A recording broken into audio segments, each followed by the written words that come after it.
And hey, we're back. This is Mark Sherry, and this is the New Music Alliance Radio Hour. And this is our special show, our spotlight on dirt floor recording out in Haven, Connecticut.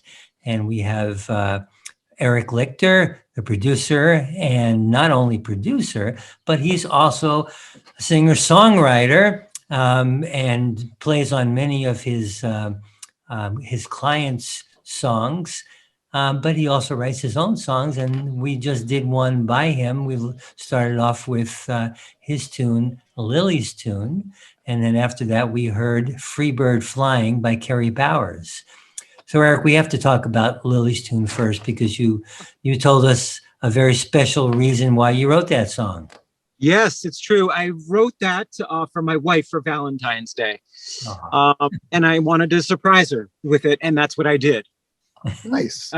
She loves it. And it makes me very happy. And it is a little bit outside of what I would normally do on my own. But as a musician, I'd like to sort of stretch out and try different things. So it was a nice, nice way to stretch out. Yeah. And those falsetto notes that you hit in there, is that something that you've done before, or was that your first? I do that all the time on other people's albums, where I try to recreate like a choir or backup singers, like like thinking about like Muscle Shoals, that era where you had the Swampers and you had those backup singers. Sometimes I'll have to like do stuff like like really high, but layer them. So I love doing it, and I do it often. There's an element to that recording, and I think my favorite 𝚤𝚒𝚘𝚘𝚘 song is I'm Not in Love, and there's something very ethereal about your recording of Lily's tune that just reminded me. Thank you. That means I get that, David. Especially that 𝚤𝚒𝚘𝚘𝚘 comparison. One of the things that they have in common, or two things besides the Fender Rhodes piano, is the ARP string ensemble synthesizer that was used a lot during that era. Is a string synthesizer used also on Gary Wright's Dreamweaver. Oh, yeah. So it's a very dreamy kind of a song, no pun. But that means a lot. Thank you. So that was your attempt at a sort of a Bee Gees style tune, a classic R&B kind of sound. Like Too Much Heaven or something, sort of, along those lines. Nice. Also, a really tasteful guitar lead you threw in that song too. And that, in like going back again to that encyclopedic thing, I was like, imagine if Denny McCullough, I think he was the guitar player, or Denny Sewell, one of the two, one of the Dennys in Paul McCartney and Wings. He played this solo on My Love.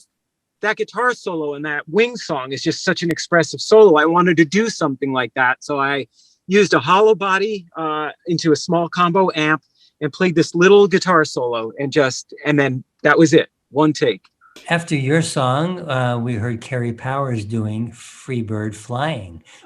Oh, this is beautiful. Her voice. In the Collinsville, Connecticut area. She's my person. Like my sister, used to play live shows together. And I produced 2 records for her in a row, the self-titled and Starseeds, which this song is on. And she's making her new record right now. She's making that with her drummer up in Boston right now. So I'm not doing this record, which that's what happens. You make a couple records together and then you got to move on and, explore. So my time with her, she's family. She sang at my wedding. Oh.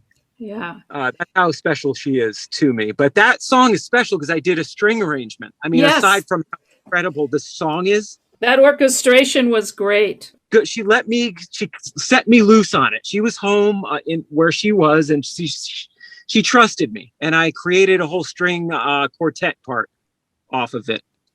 Well, that song really has a cinematic feel. And we were talking before about movies and that kind of feel in the songs, and it sounds like that song feels like the end of a movie. It sounds like a soundtrack kind of song. It's really there's a tension and release in that song. That song needed nothing. First of all, like that song could have existed as it was, and really my purpose for adding the strings was just to accentuate the mood that she already brought to it, and she was so gracious in allowing me to just kind of run with it. And I added some harmonies. I added some oohs on there and a couple of other things, which only just added to the emotional weight of the song. It packs a punch. Yeah. I love the title too.